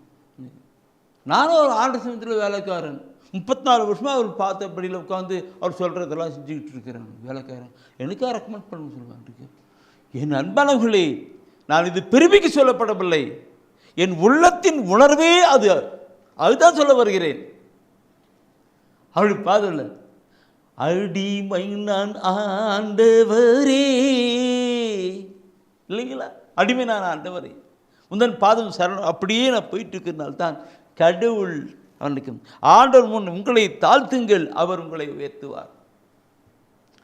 இதை நான் பெருமைக்கு நான் சொல்லுகிறது எனக்கு மாத்திரமல்ல, உங்கள் அத்தனை பேருக்கும் தான். உங்களுடைய வாழ்க்கையில் நீங்கள் தாழ்த்துங்கள், ஆண்டவரை உயர்த்துவார், உயர்த்துவார், உயர்த்துவார். உங்கள் ஊரிலே, பங்கிலே, பகுதியிலே நீங்கள் உயர்த்தப்பட்டவர்களாக இருப்பீர்கள். பிற இனத்தார் மத்தியிலே கூட நீங்கள் உயர்த்தப்பட்டவர்களாக இருப்பீர்கள். பிற இனத்தார் மக்கள், மற்ற சமயத்த மக்கள் மத்தியிலே கூட நீங்கள் உயர்த்தப்பட்டவர்களாக இருப்பீர்கள். அந்த கிறிஸ்துவின் மனப்பான்மை அப்படியே கடந்து வருகிறது. சொல்லுகிற பொழுது யாக்கோபு சொன்ன வார்த்தை, யோபு புத்தகத்தை எடுத்து பாருங்க. இந்த வார்த்தைக்கு இணையான ஒரு வார்த்தை இருக்கு. யோபு புத்தகத்தை எடுத்துனாக்க 5ஆம் அதிகாரத்தில் 11ஆவது வசனத்தை இப்படி படிப்பினாக்க அதில் கூட சொல்லப்பட்டிருக்காங்க. யோபுடைய வாழ்க்கை அங்கே வார்த்தை, இந்த வார்த்தை அங்கே லிங்கிட்டு இருக்கு. யோபுல 5:11 வசனம். அவர் தாழ்ந்தோரை மேலிடத்தில் அமர்த்துகிறார், அழுவோரை காத்து உயர்த்துகின்றார். வார்த்தை பார்க்கணும். என்ன இன்றைக்கு அவர் தாழ்வோரை மேலிடத்தில் அமர்த்துகிறார், அழுவோரை காத்து உயர்த்துகிறார். இந்த வார்த்தை எத்தனை அருமையான ஒரு வார்த்தை. என் அன்பார்கள், நம்முடைய வாழ்க்கையில் அப்படியாய் கடந்து வரணும், தாழ்நிலை கடந்து வரணும். இந்த தாழ்நிலை கடந்து வருகிற பொழுது நம்முடைய வாழ்க்கையை ஆண்டவர் உயர்த்துகிறவராய் இருக்கிறார். ஓ, இதை சொல்லுகிற பொழுது, என்னை சொல்லுகிற பொழுது, யோபு வாழ்க்கை சொல்லுகிற பொழுது அப்படி சொல்கிறார் இல்லைங்களா? சொல்லுகிற பொழுது அன்னை மரியாவை கொண்டு வருகிறேன், தாய் மரியாவை கொண்டு வருகிறேன். அந்த தாய் மரியா என்ன சொல்லப்பட்ட வார்த்தை இருக்கு, தாய் மரியா இருக்கு. வானதவன் சொல்கிறாங்க, நீ ஒரு மகனை பெற்றெடுப்பேங்க, நீ இப்படி பண்ணு கொண்டு இல்லைங்களா? இதனுடைய வார்த்தைப்படி எனக்கு ஆகட்டும் சொல்லி ஒப்பு கொடுத்துட்டாங்க. அப்போ உடனே அவன் கருவிட்டுருக்கிறாங்க. அந்த எலிசபெத்தை போய் பார்த்துறாங்க. அதெல்லாம் நிறைய நடக்கின்றிருக்கு. அதில் அப்படியே வருகிற பொழுது அந்த எலிசபெத்தம்மா சொல்லுகிற பொழுது ஆணுடைய தாய் என்னிடம் வந்து பேர் பெற்று அப்படி சொல்கிறாங்க. அந்த எலிசபெத்தம்மா சொல்கிறாங்க. இந்த வார்த்தையை கேட்ட உடனே இந்த அன்னை மரியாவுக்கு ஒரு உணர்ந்து பாடுகிற ஒரு பாட்டு தான் அந்த பாட்டு. அந்த லூக்காஸ் எழுத்ததில் முதல் அதிகாரத்தில் 48வது வசனத்தை பார்க்கிற பொழுது அதில் சொல்லப்பட்டிருக்கும். நான் படித்து பாருங்க. லூக்காஸ் முதல் அதிகாரத்தில் 48வது வசனத்தை என்ன சொல்லப்பட்டிருக்கிற வார்த்தை இருக்கும். ஏனெனில் அவர் தம் அடிமையின் தாழ்நிலையை கண்ணோக்கினார். அடிமையின் தாழ்நிலையை கண்ணோக்கினார். இது முதல் எல்லா தலைமுறையினரும் என்னை பேறு பெற்றவர் என்பர். என்னை பேறு பெற்றவர் என்று சொல்லுவாங்க. என்ன வார்த்தை! அந்த அன்னை தாய்மறிந்து வாயிலிருந்து புறப்பட்ட வார்த்தை எப்படிப்பட்ட வார்த்தை இல்லைங்களா? அந்த அன்னையை அம்மான்னு கூப்பிடுற, அந்த அன்னையை தாயை அம்மான்னு கூப்பிடுற நீங்களும் நானும் அந்த அம்மாவுடைய பண்புகளிலும் பாசத்திலும் கடந்து வரணும் இல்லைங்களா? அந்த அம்மா கற்றுக் கொடுக்கிற ஒரு பாடத்துக்கு நாம் வாழ்க்கையில் கொண்டு வரணும், தாழ்நிலை கொண்டு வரணும். அப்பொழுது அந்த தாய் எப்படி உயர்த்து இந்நாள் முதல் எல்லா தலைமுறையினர் பேருடையால் போட்டுவான்னு சொல்ல பண்ணீங்களா? அதே போல நம்மை ஆண்டவர் உயர்த்துவார், உயர்த்துவார். நம் பகுதியிலே ஆண்டவர் உயர்த்துவார், உன் வாழ்க்கையிலே உயர்த்துவார், உன் தொழிலே உயர்த்துவார், உன்னுடைய எண்ணங்களே உயர்த்துவார், சிந்தனையிலே உயர்த்துவார், செயல்பாடுகளே உயர்த்துவார். இதை சொல்லி ஒவ்வொரு கருத்தையும் சொல்லி இருக்கிற பொழுது எப்படி இருக்கு? உயர்த்தப்பட வேண்டும், தாழ்நிலை கடந்து வரணும். இந்த தாழ்நிலை கடந்து வருகிற பொழுது என் அன்பானவர்களே, நான் அன்னை மரியாதை மத்தியில் சொல்லப்படவில்லை, ஆண்டவர் இயேசு கிறிஸ்துவை கொண்டு வருகிறேன், ஆண்டவர் இயேசு கிறிஸ்துவை கொண்டு வருகிறேன். நீ பார்க்கணும். பிலிப்பியர் 2ஆம் அதிகாரம், பிலிப்பியரிலே 2ஆம் அதிகாரத்தின் எடுப்பில் என்றால் அதில் சொல்லப்படுகிற வார்த்தை அருமையான ஒரு வார்த்தையாக இருக்கணும். புனித புனித புனித பவுலடிகள் சொல்லுறாங்க. பிலிப்பியரில் 2ஆம் அதிகாரத்தில் 6 முதல் 9-10 வசனம் 10 வசனங்கள் பார்ப்பனைகளை அதில் சொல்லப்படுகிற வார்த்தையின் 6ஆம் வசனத்தை பார்க்கணும். என்ன சொல்லப்பட்டிருக்கு? கடவுள் வடிவில் விளங்கிய அவர் கடவுளுக்கு இணையாயிருக்கும் நிலையை வலிந்து பற்றி கொண்டிருக்க வேண்டியதொன்றாக கருதவில்லை. என்ன வார்த்தை! என்ன அடிக்கடி சொல்றது. சகோதர சில இறைவசன வார்த்தையை படிக்கிற பொழுதெல்லாம் கையாட்டியும் அப்படி தலையாட்டியும் படிப்பார். இப்படி படிக்கிறார் இருக்கு கருத்தாக ஒன்றும் கருதப்படவில்லை. இப்படி அவர் விண்ணகத்திலிருந்து மனது அனுப்பப்பட்டவர், கடவுளால் அனுப்பப்பட்ட கடவுளுடைய மக நிலையில் அப்படிலாம் ஒன்று நினைக்காம எல்லாம் சாதாரண ஒரு நிலையில் அவர் கடந்து வருகிறார். அப்படியே நீ படிச்சுனாக்க அந்த தாழ்ச்சின்ற அந்த நிலையை அப்படியே கொண்டு வருகிறார், ஒவ்வொரு நிலையும் கொண்டு வருகிறான். அந்த அப்படி தம்மையே வெறுமையாக்கி அடிமையை வடிவையும் ஏற்று மனிதருக்கு ஒப்பானார். கடவுளாக இருக்கிற அவர் மனிதருக்கு ஒப்பானார். மனித உருவில் தோன்றி சாவை ஏற்கும் அளவிற்கு அதுவும் சிலுவை சாவை ஏற்கும் அளவுக்கு தன்னை தாழ்த்தினார் சொல்லப்பட்டிருக்கும். தன்னை தாழ்த்தினார் இருக்கு. பரிசுத்தமான கடவுள் தன்னை தாழ்த்தி பாவத்துக்கு தன்னையே தாழ்த்தி கொண்டார். என் அன்பான சகோதரமே, அதே போல நாம் தாழ்த்துகிற பொழுது நாம் உயர்த்தப்பட்டுள்ளாய் கடந்து வருவோம். அந்த 10-11 வசனம் சொல்லுங்க. தந்தையாம் கடவுள் மாட்சிமை ஆக இயேசு கிறிஸ்து ஆண்டவர் என எல்லாம் நாம் அறிக்கிடும் என்று உயர்த்தப்படுகிறது. அந்த ஆண்டவர் உயர்த்துவதற்கு என்ன வழிமுறைகள் என்று நாம் அப்படியே சிந்தித்து கொண்டிருக்கிறோம். நேற்றைய முதல் பார்க்கிற பொழுது ஆண்டுடைய வார்த்தைகளை கேட்டு அதன்படி நடக்கிற பொழுது ஆண்டவர் நம்மை உயர்த்துவார் இல்லைங்களா? ஆண்டவர் நம்மை உயர்த்துவார். ஆண்டுடைய வார்த்தையை கேட்டதோடு மட்டும் இல்லாதபடி அந்த வார்த்தைக்கு இணங்க நம்மை மனம் திரும்பி கடந்து வருகிற பொழுது ஆண்டவர் நம்மை உயர்த்துவார். மனம் திரும்பி வருகிற பொழுது இல்லைங்களா? பார்த்து ஒன்று மனம் திரும்ப இல்லை, நமக்குள்ளாக ஒரு தாழ்ச்சியின் உணர்வு இருக்கப்பட வேண்டும், தாழ்வு உணர்வு இருக்கப்பட வேண்டும். மேட்டுமையான பார்வையை இருமாப்பு கொண்டு உள்ள அதெல்லாம் பாவமான நிலை. மாறாக தாழ்ச்சி என்பது நம்ம கற்றிருக்கு. அன்னை மரியாள் இல்லைங்களா? ஆண்டவர் இயேசு கிறிஸ்து எப்படி இல்லைங்களா? அவருடைய குணங்கள் நிலையெல்லாம் கொண்டு வருகிறோம். தாய் மரியாவை போல ஆண்டவர் இயேசு கிறிஸ்துவை போல தாழ்நிலை கொண்டு வரணும். அப்போ அவர் உயர்த்துவார். இயேசு எப்படி உயர்த்தாரு? அப்படியே டவுன் ஆனார். அவர்களுக்கு அவர் பெயர் மேலோட்டு போனது. அதே போல நம்மையும் ஆண்டவர் தானே உயர்த்த வல்லவராக இருக்கிறார். இது தொடர்ந்து நான் பார்க்கிற பொழுது என் அன்பானவர்களே, ஆண்டவருக்காக காத்திருக்கணும். காத்திருத்தல் உயர்வுடைய செய்கிறத ஒரு கருத்தை தூயான உணர்த்துகிறார். அதை குறித்து நாம் பார்க்கிறோம். பிரியமானவர்களே, காத்திருக்கணும். 1 பேதுருவிலே 5ஆம் அதிகாரத்திலே பார்க்கிற பொழுது 6வது வசனம் இந்த ஒரு கருத்தை சொல்லி இருக்கிறது. 1 பேதுரு 5:6 பார்க்கிற பொழுது சொல்லப்பட்டிருக்கு பாருங்க. கடவுளுடைய வல்லமை மிக்க கரத்தின் கீழ் உங்களை தாழ்த்துங்கள், அப்பொழுது அவர் ஏற்ற காலத்தில் உங்களை உயர்த்துவார். ஏற்ற காலம் ஒவ்வொன்றுக்கும் ஒரு காலம் இருக்கிறது. விதைப்பதற்கு ஒரு காலம், அறுப்பதற்கு ஒரு காலம், இல்லைங்களா? ஒவ்வொன்றுக்கும் ஒரு காலம் இருக்கிறது. அப்போ அந்த ஏற்ற காலத்திலே ஆண்டவர் உயர்த்துவார். அவருடைய கரங்களுக்குள்ளாக வல்லமை மிக்க கரத்தின் கீழாக உங்களை தாழ்த்துங்கள். இந்த ஒவ்வொரு வசனத்தையும் நாம் சிந்தித்து தியானிக்கணும். இந்த வார்த்தையை படிக்கிற பொழுது எனக்கு அப்படி உள்ள செட்டு நிற்கும். கடவுளுடைய வல்லமை மிக்க கரத்தின் கீழ் உங்களை தாழ்த்துங்கள், அப்பொழுது அவர் ஏற்ற காலத்திலே உயர்த்துவார். இன்னைக்கு சில வேலையிலே பார்க்கிற பொழுது நானும் தான் ஒரு காலத்தில், எப்போ இல்லை, இப்படி வார்த்தையெல்லாம் போயிட்டு அப்படி என்ன அடிச்சுன்னு கொண்டு வந்துடுச்சு. ஒரு காலத்தில் இருக்கும் போயிட்டு ஜெபம் பண்ணிட்டு நாளைக்கே நடக்கணும்னு எதிர்பார்ப்பேன். நாளைக்கே அந்த காரியத்தை நடக்கணும். நாளைக்கு எடுக்கும். கொஞ்சம் லேட் ஆயிடுச்சுனாக்க ஆண்டவர் என்ன ஜெபம் பண்ண. இப்படி விசுவாசம் குறைவாவதற்கு வழியாயிடும். விசுவாசம் கிடையாது. காத்திருக்கணும். அந்த காத்திருக்கிறதான் விசுவாசத்தை உறுதிப்படுத்துகிற நிலை. என் நண்பர்கள் நாம் ஜெபிக்கிறோமா? ஆண்டு கண்டிப்பாக ஜெபத்தை கேட்டார்.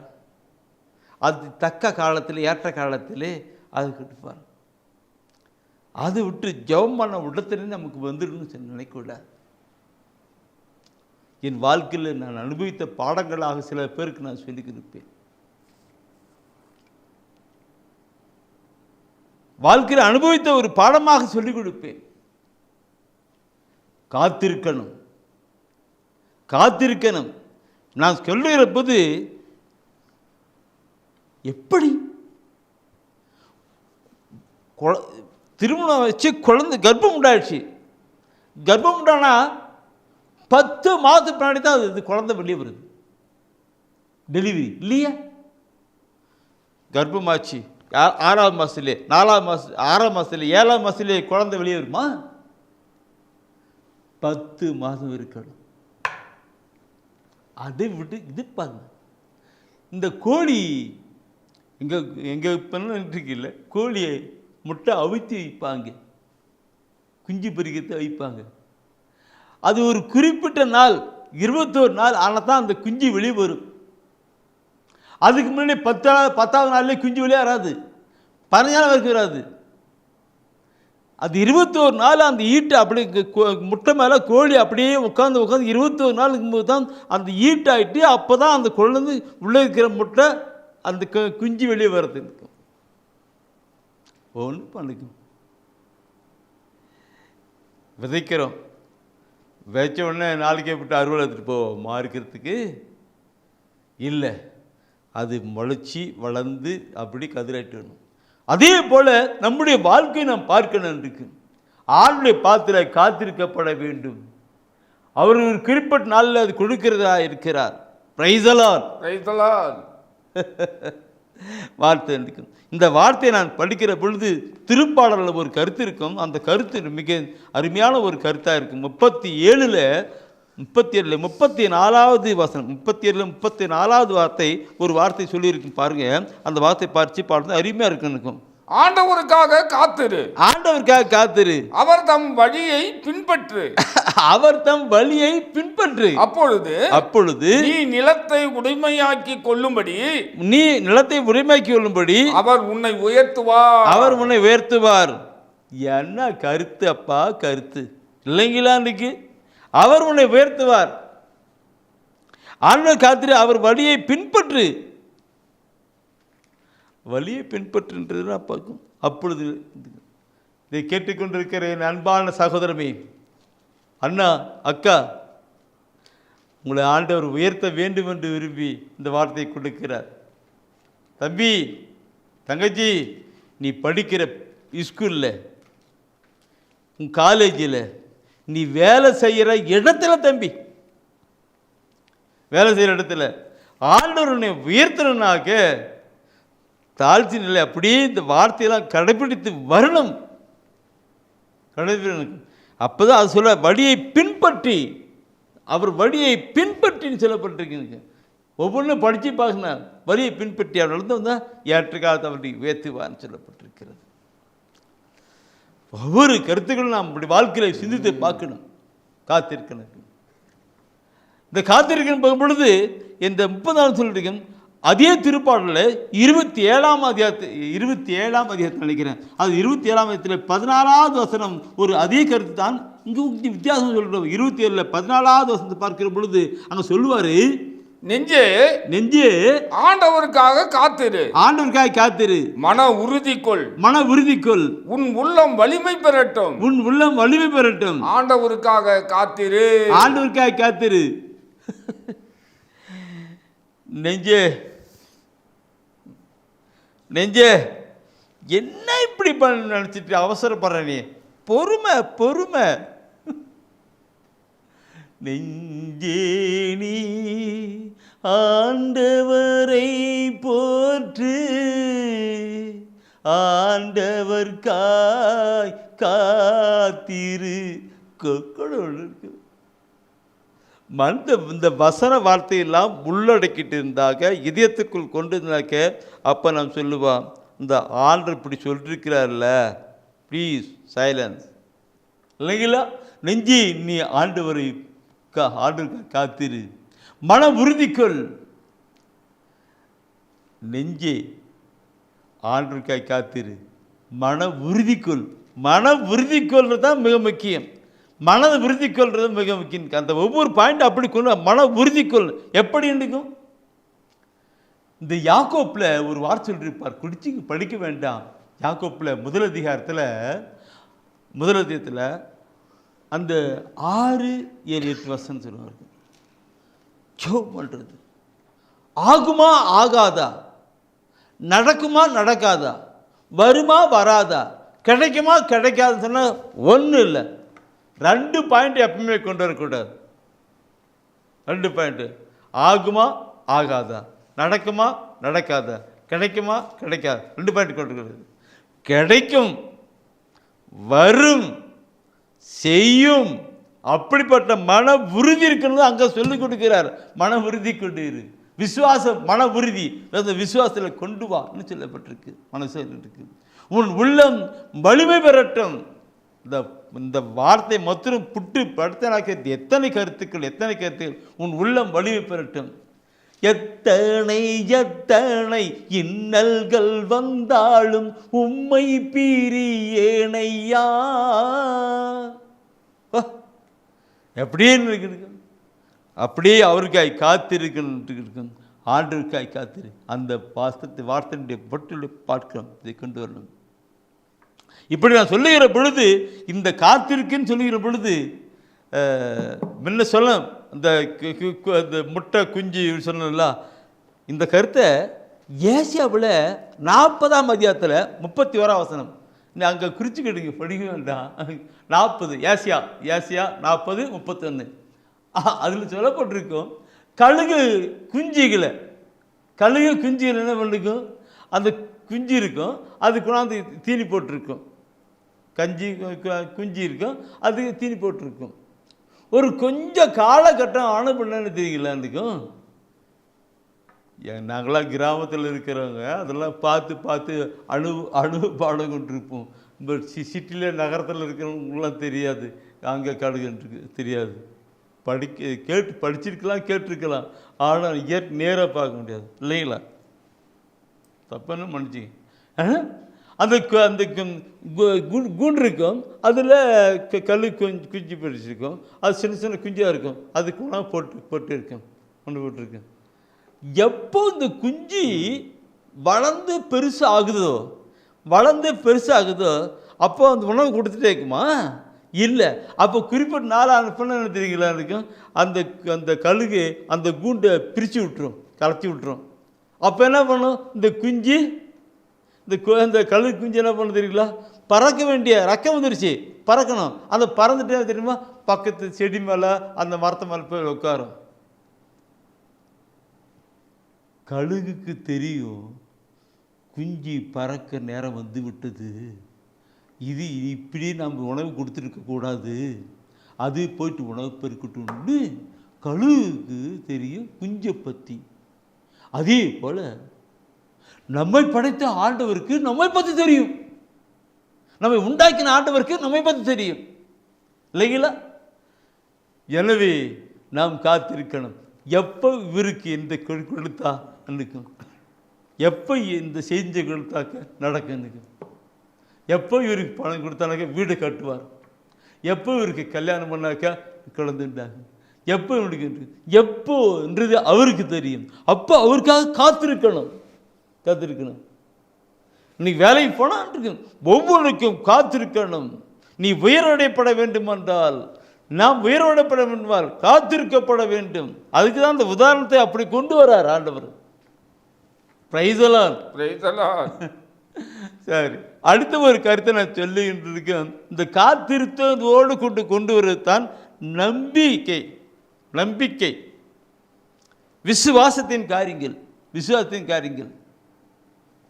அந்த விசுவாசத்தின் காரியங்களை சொல்லுகிற பொழுது நிறைய சொல்லணும். ஆனால் ஒரு உதாரணத்துக்கு உள்ள ஒரு கருத்தை நான் சொல்ல வரேன். மத்திய நட்சத்திர குறிச்சிக்கிட்டுங்க, அங்கே அது படிச்சுன்னு ரொம்ப நேரம் படிக்க வேண்டியதாக இருக்கும். மத்திய நட்சத்திர 25ஆம் அதிகாரத்தில் நினைக்கிறேன், அதில் 14 முதல் 30 வசனம் சொல்லப்பட்டிருக்கு. அதில் சொல்லப்பட்டிருக்கிறேன் எனக்கு மத்திய 25 14. தாளந்தத்தை பற்றி வந்து பாரு.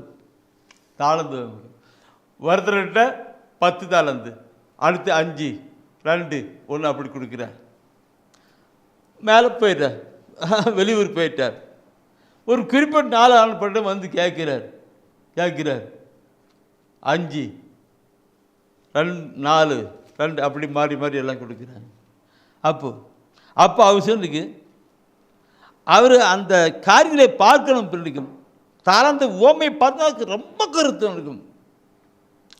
நன்று நல்லவனுக்கு அந்த அந்த 30வது வசனம் நீ பாப்பீங்க சொல்லப்பட்டிருக்கும். நன்று நம்பிக்கைக்குரிய நல்ல பணியாளர் நீ, சிறியவற்றில் நீ பொறுப்பாளாய் கருத்தாய் இருந்தாய், எனவே நான் உன்னை மேலூற்றுக்கு அதிகாராக்கிறேன் சொல்வார். மேலூருக்கு அதிகாரிக்கிறேன் குறிச்சிக்கிடுங்க. நான் சொல்ல வேண்டியது நினைக்கிறேன், படித்து கேட்ட வார்த்தை தான் அது. அந்த வார்த்தை இருக்கும். நீ சிறியவற்றில் கருத்தாக இருந்தாய், அதை வளர்த்து 5ன்றதை 10 கொண்டு வந்து வந்த, 10 5 2 4 கொண்டு வந்த, சிறியவற்றில் கருத்தாக இருந்தாய், எனவே உன்னை பெரியவற்றுக்கு அதிகாரேன். அப்படின்னா எப்படி? இது நான் சொல்லுகிற பொழுது ஒரு சின்ன ஒரு சாட்சியத்தை கூட நான் சொல்ல விரும்புகிறேன். தூய ஆவியான உணர்த்துகிறார்.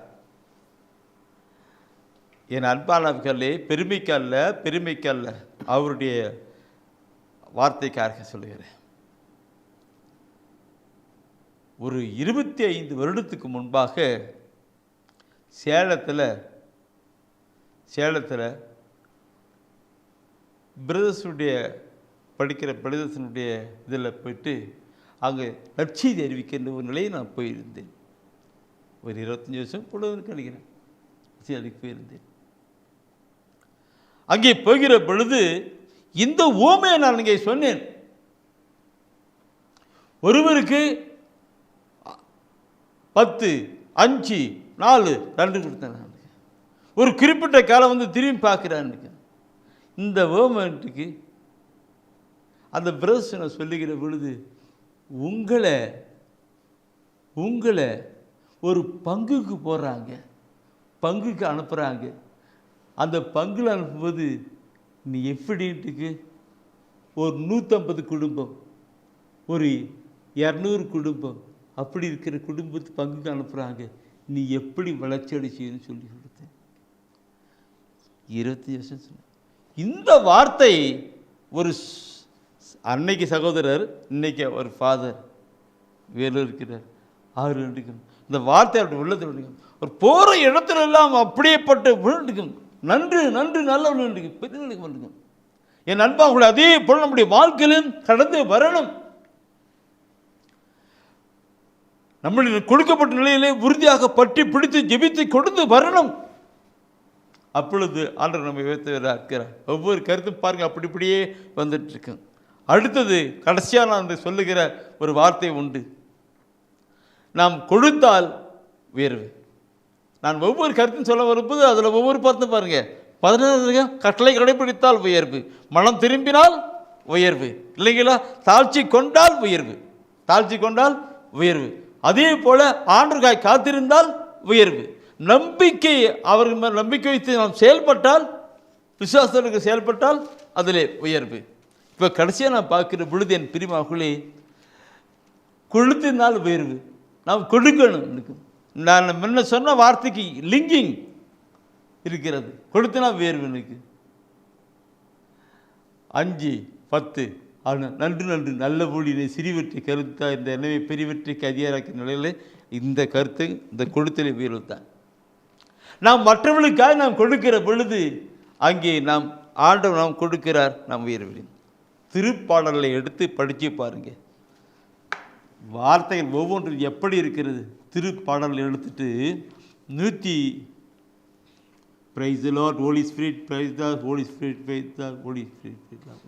112 9வது வசனம் அதில் சொல்லப்பட்டிருக்கிற வார்த்தை பண்ணும். 112 அவர்கள் வாரி வழங்கினர், ஏழைகளுக்கு ஈந்தனர், அவர்களது நீதி என்றென்றும் நிலைத்திருக்கும்,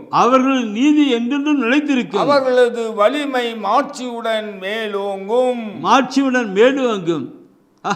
இந்த வார்த்தையின் கருத்துக்களை சிந்தித்தால் ஆசீர்வாதத்துக்கு வழியாக அமைகிறது. அவர்கள் வாரி வழங்கினர், ஏழைகளுக்கு ஈந்தனர். சின்னம் சிறிய ஒருவருக்கு செய்ததெல்லாம் எனக்கே செய்தேன் நான் சொன்னார் இல்லைங்களா? அப்போ ஏழைகளுக்கு, அனாதைகளுக்கு, கைவிடப்பட்டவர்களுக்கு கொடுக்கிறாங்க. அதனால் ஆண்டவரும் அவரை ஆசீர்வதித்து உயர்த்தி கொண்டு மேலப்போனார் என்ற சில வார்த்தை இருக்கு, மேலங்க இருக்கு, அருண் இருக்கு. இந்த வார்த்தை ஏழைகளுக்குன்னு சொல்கிறவர், ஏழை எளியவர்களுக்கு, அனாதைகளுக்கு, கைவிடப்பட்டவர்களுக்கு கொடுத்தாருக்கும் இல்லைங்களா? ஆண்டவர் அவர்களுக்கு ஏற்றி உயர்த்தினார். ஏழைகளுக்கு மட்டுமல்ல என் அன்பானவர்களை ஆண்டவருக்காய் கொடுக்கிற நிலையை பார்க்கிற பொழுது ஏழைக்கு மட்டுமல்ல, கடவுளின் காரியங்களை பார்க்கிற பொழுது ஆலயத்துக்கு கொடுக்கணும், ஏழை எளிர் கொடுக்கணும், ஆண்டவர் பணி செய்கிறவர்கள் கொடுக்கணும், ஆண்டவருடைய ஊழியத்துக்கு கொடுக்கணும், நற்செய்திக்கு. இந்த நற்செய்தி அறிவிப்பு ஊழியம் எப்படி நடைபெற்று கொண்டிருக்கிறது? இதெல்லாம் நிறைய சொல்லணும். ஆண்டுடையக்காக, ஊழியத்துக்காக, நற்செய்தி அறிவிப்புக்காக கொடுக்கப்பட்டவர்கள் எத்தனை பேர் இன்று உழைந்திருக்கிறார்கள் தெரியுங்களா? நான் சாட்சியமாக ஆண்டவருக்கு மகிமைக்காய் கடந்து வருகிறேன். ஆண்டவர் கடந்து வரணும். ஆண்டவர் அவை அழைத்து மேலும் சாதாரண நிலையில் இருக்கிறவர், ஒரு டீ கடை வைத்திருக்கிறவர்கள் ஒரு பெரிய பேக்கரியாக இருக்கிறார், அப்படியே உயர்த்துகிறார். Oh my God, praise the Lord. இந்த கருத்தோட கூட நீதிமொழி புத்தகம் எழுதுங்க. நீதிமொழி புத்தகத்தில் 19 வசனத்தில் 17வது வசனம் 19 இந்த கருத்துக்கு டச்சிங் ஏழைக்கு இறங்கி உதவி செய்கிறவர் ஏழைக்கு இறங்கி உதவி செய்கிறவர் ஆண்டவருக்கு கடன் கொடுக்கிறார். ஆண்டவர் கடன் கொடுக்கிறார். அவர் கொடுத்ததை ஆண்டவரே திருப்பி தந்து விடுவார். ஆண்டவரே திருப்பி வந்து விடுத்துருவார். ஏழைகளை கொடுக்கணும் இருக்கு. நான் முன்ன சொன்ன வார்த்தையோடு குழப்பம் இல்லை. ஒவ்வொன்றும் லிங்க் பண்ணி பாருங்க. எப்படி சொல்லிருக்கு இல்லைங்களா? இருக்கு கொடுக்கணும், ஆண்டவருக்காக கொடுக்கணும். ஆண்டவருடைய ஏழைகளுக்கு கடன் கொடுக்கணும். அப்போ கடவுள் தான் கொடுத்து அவர் ஆசீர்வதிக்கிறார். அது வீணாக இங்கே போகிறதில்ல. அங்கே அக்கௌண்ட்டு மேலே அக்கௌண்ட் வைத்து தேவையான உயர்த்துகிறார். இருக்கு இந்த வார்த்தையை நான் அந்த முன்ன பார்த்தோம். 19 17 வசனம் படித்தோம். அந்த வசனத்தில் முன்னாடி தயவுசெய்து திருப்புங்க. 11ஆம் அதிகாரத்தில் 25வது வசனம் நினைக்கிறேன். 11 25வது வசனம் எடுங்க. அதில் சொல்லப்பட்டிருக்கிற வார்த்தையை பார்க்கணும். 11 ஈகை குணம் உள்ளோர் வளம்பட வாழ்வர், குடிநீர் கொடுப்போர் குடிநீர் பெறுவர். மீண்டும் ஒரு வாட்டி படித்தா நல்லா இருக்கும் போல தெரியுது. ஈகை குணம் உள்ளோர் வளம்பட வாழ்வர், வளமுடன் வாழ்வர், குடிநீர் கொடுப்போர் குடிநீர் பெறுவர். வார்த்தைக்கு விளக்கம் தேவையில்லை இல்லைங்களா? நாம் மொத்தம் கொடுக்கணும். இது பார்க்க பொழுது மனிதனுடைய வாழ்க்கையில், ஆன்மீக வாழ்க்கையில், உலக வாழ்க்கையில் எல்லாம் ஆசீர்வதிக்கப்பட்ட மக்களாக உயர்த்தப்பட வேண்டுமா? உன்னுடைய உள்ளத்திலே, உடலிலே, ஆன்மாவிலே, உன் குடும்பத்திலே, தனிப்பட்ட வாழ்க்கையிலே நீர் ஆசீர்வதித்து உயர்த்தப்பட வேண்டுமென்றால் இந்த கேட்ட ஒவ்வொரு வசன வார்த்தைகளும் வாழ்வாக்கி கொள்ளப்பட வேண்டும். வாழ்வாக்கி கொள்ளுகிற பொழுது அது ஆசீர்வாதமாய் கடந்து வரும். உங்களை ஆசீர்வதிக்க, உங்களை உயர்த்த ஆண்டவர் இந்த நாளிலே, அந்த அன்பான ஆண்டவர் தான் இந்த நாளிலே இந்த வார்த்தையை நமக்கு தருகிறார். உங்களுடைய வாழ்க்கையில் எப்படிப்பட்ட நிலை இருந்தாலும் இன்று ஆண்டவர் உங்களை உயர்த்த இருக்கிறார். சொல்லுகிறவர் அவர், அதை செயல்படுத்துகிறவரும் அவரே. இந்த நாலு நேரத்தை குறித்து வைத்துக் கொள்ளுங்கள். இந்த வார்த்தையை கேட்டு கீழ்ப்படிந்து கடந்து வாருங்கள். நீங்கள் சாட்சியம் சொல்லுவீர்கள். ஆண்டவரை உயர்த்துவார். உங்கள் தொழிலே வருமானத்திலே நீங்கள் இருக்கிற பகுதியிலே ஆண்டவனை உயர்த்துவார். ஒப்புக்கொடுக்கலாம். பிரியமானவர்களே, கண்களை மூடலாம். அன்பின் ஆண்டவரே, நீர் எங்களை உயர்த்தப்பட வேண்டும் என்பதற்காகவே இந்த வார்த்தைகளை தந்திருக்கிறேன். இந்த வார்த்தைகளை கேட்டு கடைபிடித்து வாழ்கிற பொழுது எங்களை உயர்த்துகிறவராக இருக்கிறேன். இந்த வார்த்தைகளை கேட்டு நாங்கள் வாழ்கிற வாழ்க்கை மனம் திரும்புதலுக்கான காரியங்களாக கடந்து வருகிற பொழுது எங்களை உயர்த்துகிறவராக இருக்கிறேன். எங்கள் வாழ்க்கையில் ஒரு தாழ்ச்சியின் மனநிலை கொண்டு வருகிற பொழுது எங்களை உயர்த்துகிறவராக இருக்கிறேன். ஆண்டவரே, உங்களுடைய வார்த்தையை நாங்கள் கேட்டு அதை காத்து கொண்டு இருக்கிற பொழுது, விசுவாசத்தில் இருக்கிற பொழுது எங்களை உயர்த்துகிறவராக இருக்கிறேன். நம்பிக்கையோடு நாங்கள் வாழ்க்கையிலே செயல்படுகிற பொழுது உயர்த்துகிறவராக இருக்கிறேன். ஆம் ஆண்டவரே, இந்த ஒவ்வொரு நிலையிலும் எங்களை உயர்த்துகிறவராக இருக்கிறேன். உலக வாழ்க்கையிலே, குடும்ப வாழ்க்கையிலே, எதிர்பார்க்கிலே உயர்த்தத்தான் இருக்கிறேன். கேட்டுக்கொண்டிருக்கிற ஒவ்வொருவரும் உம்முடைய ஆசீர்வாதத்தை பெற்றுக்கொள்ளட்டும். அவர்களை உயர்த்துவீராக. உம்முடைய வார்த்தை அவருக்கு வாழ்வாய் ஆசிராய் அமைவதாக. இயேசு கிறிஸ்துவின் திருப்பெயரே நல்ல பிதாவே. ஆமேன். ஆமேன். ஆமேன். ஆமேன்.